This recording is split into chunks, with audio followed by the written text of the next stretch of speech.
In January, 1.6 million Texas households said they couldn't make February rent. That's terrifying, whether you're a landlord or a tenant. So what do we do with renters who can't pay rent?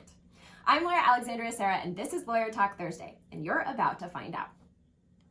The federal moratorium on evictions has been extended through the end of March and could be extended again. But what does that really mean for landlords and tenants?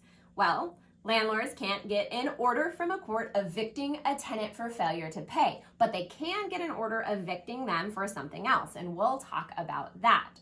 But there are several things that you can do as a landlord and how to protect yourself as a tenant and work together to find a solution.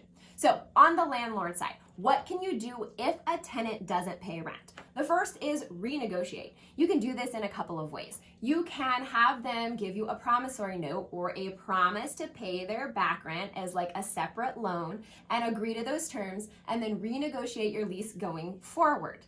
In some of those provisions, you can have a tenant waive their right to evictions, although I don't know if that will hold up in court. You can also sue a tenant for back rent rather than trying to sue them for eviction.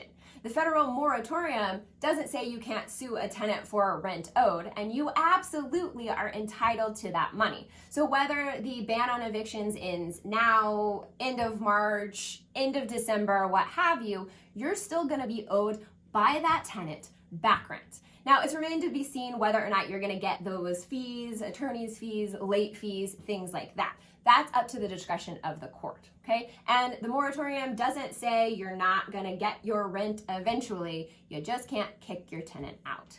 The second thing to do is issue a notice to vacate and file eviction suits for other things. So it doesn't stop you from filing an eviction suit for somebody who has violated the law, committed a crime, destroyed properties, done something else bad to get kicked out of your complex, or violated health and safety measures that you've put into place, not wearing masks, not social distancing, doing things like that. But you have to give them notice. So I encourage you to send a letter to your tenants saying, listen, these are the policies and procedures. If you violate them, we'll give you a written warning. Second time, we will seek eviction.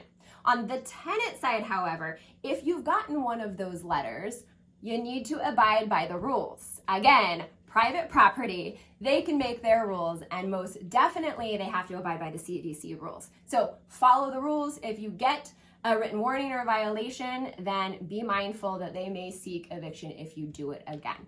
The final thing is apply for government funds, guys. So Texas has what's called the Texas Eviction Diversion Program.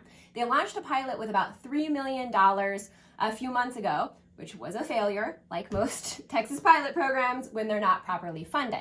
Because what that required is a landlord and a tenant to agree on going through this program. The landlord had to waive all fines and fees, and it could only provide 6 months of back rent. Well, most people who are behind on their rent are really, really behind on their rent, okay? So 6 months isn't gonna cut it, and only about 230 families got the relief they need. So what I encourage you to do is go on the TDHCA website, sign up for their updates because there is a $1.3 billion pilot program coming down the pipe in the next 2 weeks. And landlords and tenants can apply. It will give you up to 15 months back and future rent. So let's say you are 7 months behind and you don't think that you can pay for another 3 months. They may give you money for 10 months of rent, settle up with your landlord, and then be able to stay in your home for those future payments. So that should be rolled out in a few weeks, hopefully sooner than that, and you as a landlord or a tenant can apply. The big thing is we all hear that Biden says we're setting aside all this money, billions of dollars for landlords. Well, where the hell is it, right? The problem with government is it takes some time to trickle down to the state level. And ultimately, it's the state of Texas that's gonna give out that money to tenants and landlords. So apply for these government programs.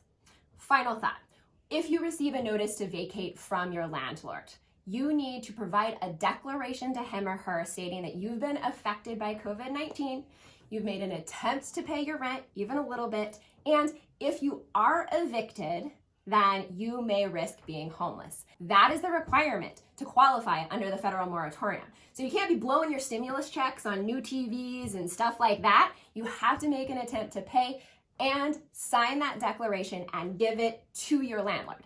At that point, Once you do that, then all bets are off. You're protected by the federal law. But if you don't qualify or don't make an attempt or you have some other place to go, they can still seek eviction. And know that landlords still can challenge that declaration in court. You're signing under the penalty of perjury. Every single adult in the household has to sign. So don't be lying on those documents. Get them signed as soon as possible and talk to your landlord. A lot of this stuff can be solved without court.